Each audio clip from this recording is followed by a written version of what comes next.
Hello friends, नमस्कार. स्वागत आहे तुमचं स्वीट अँड स्पायसी किचनमध्ये. आज मी एकदम झणझणीत व चमचमीत असा चवळी मसाला तयार केलेला आहे. हा चवळी मसाला बनवायला अगदी सोपा आहे व कमी साहित्यामध्ये झटपट असा बनवून तयार होतो. चवळी मसाला तयार करण्यासाठी इथे मी काही साहित्य घेतलं आहे. 1 वाटी चवळी मी रात्रभर पाण्यामध्ये भिजत ठेवलेली होती. तसेच इथे मी 1 कांदा बारीक चिरून घेतलेला आहे, 1 टोमॅटो चिरून घेतलेला आहे. इथे मी थोडंसं सुकं खोबरं किसून घेतलेलं आहे, अर्धा चमचा हळद पावडर घेतलेली आहे, 1 चमचा गोडा मसाला घेतलेला आहे, 2 चमचे इथे मी कांदा लसूण मसाला घेतलेला आहे, अर्धा चमचा मोहरी व अर्धा चमचा जिरे घेतले आहेत. तसे 10 ते 12 लसूण पाकळ्या घेतलेल्या आहेत. आता आपल्याला एक वाटण तयार करायचं आहे. इथे मिक्सरच्या भांड्यामध्ये मी हे किसून घेतलेलं खोबरं घातलेलं आहे. त्यासोबतच आपल्याला लसूणसुद्धा घालायचं आहे व चिरून घेतलेला टोमॅटो घालायचा आहे. आता हे सर्व आपल्याला मिक्सरला बारीक असं वाटून घ्यायचं आहे. पाणी न वापरता हे आपल्याला मिक्सरला बारीक असं वाटून घ्यायचं आहे. इथे मी हे मिक्सरला वाटून घेतलेलं आहे. हे वाटण तयार आहे. आता इथे मी कुकर गरम करण्यासाठी ठेवलेला आहे. तर यामध्ये आपल्याला 2 चमचे तेल घालायचं आहे. तेल गरम झाल्यानंतर मोहरी घालायची आहे. मोहरी छान फुलल्यानंतर यामध्ये आपल्याला जिरे घालायचे आहेत. जिरे छान फुलल्यानंतर यामध्ये आपल्याला बारीक चिरलेला कांदा घालायचा आहे. तर कांदा छान लालसर होईपर्यंत आपल्याला परतवून घ्यायचा आहे. एक 3 ते 4 मिनिटे हा कांदा आपल्याला परतवून घ्यायचा आहे. हा कांदा मी 3 ते 4 मिनिटे परतवून घेतला आहे. याला लालसर रंग आलेला आहे. तर यामध्ये आपल्याला आपण जे वाटण तयार केलेलं आहे ते घालायचं आहे. तर वाटण घातल्यानंतर या मसाल्याला तेल सुटेपर्यंत आपल्याला हे वाटण परतवून घ्यायचं आहे.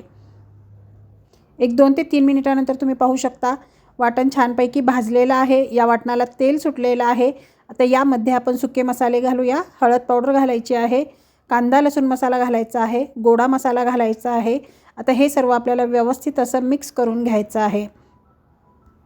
आता इथे तुम्हाला हे मसाले खूप कोरडे वाटत असतील, परंतु यामध्ये आपण थोडंसं पाणी घालून हा मसाला शिजवून घेणार आहोत. त्यानंतर याला तेल सुटेल. आता इथे मी मिक्सरच्या भांड्यामध्ये थोडंसं पाणी घातलं होतं, तेच मी यामध्ये घातलेलं आहे.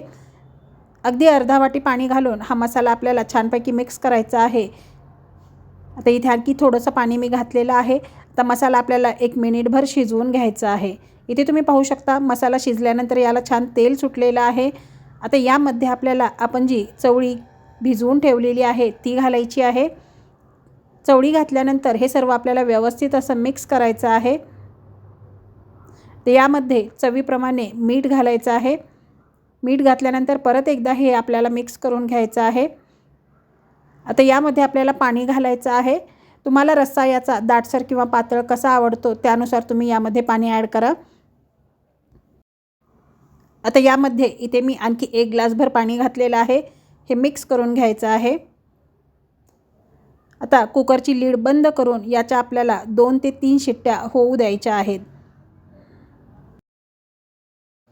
आता इथे कुकरच्या शिट्ट्या झालेल्या आहेत. कुकर थंड झालेला आहे. आपण झाकण काढून पाहूया. तुम्ही पाहू शकता एकदम छान अशी ही भाजी बनवून तयार झालेली आहे. याचा रंगही खूप सुरेख आलेला आहे व सुगंधसुद्धा खूप छान येत आहे. हे आपण चमच्याने एकदा मिक्स करून पाहूया. यातील चवळीसुद्धा खूप छान अशी शिजलेली आहे. तर आपली ही चवळीची भाजी बनवून तयार झालेली आहे. ही एकदम झणझणीत अशी चवळीची भाजी गरमागरम ज्वारीच्या भाकरीसोबत एकदम छान अशी लागते. ही चवळीची भाजी तुम्ही ज्वारीची भाकरी, चपाती, भात कशासोबतही खाऊ शकता. तर यावरती गार्निशिंगसाठी इथे मी थोडीशी कोथिंबीर घातलेली आहे. तर अशा प्रकारे आपली ही एकदम झणझणीत व चमचमीत अशी चवळीची भाजी बनवून तयार झालेली आहे. ही चवळीच्या भाजीची रेसिपी तुम्ही नक्की ट्राय करा. तुम्हालासुद्धा खूप आवडेल. तुम्ही जर माझ्या चॅनलवरती नवीन असाल तर चॅनलला सबस्क्राईब जरूर करा. रेसिपी आवडल्यास रेसिपीला लाईक करा, शेअर करा व शेजारील बेल आयकॉन क्लिक करा. वेळात वेळ काढून तुम्ही माझी रेसिपी पाहिल्याबद्दल खूप खूप धन्यवाद. चला तर मग आपण भेटूया पुन्हा अशाच एका नवीन रेसिपी व्हिडिओमध्ये. तोपर्यंत धन्यवाद.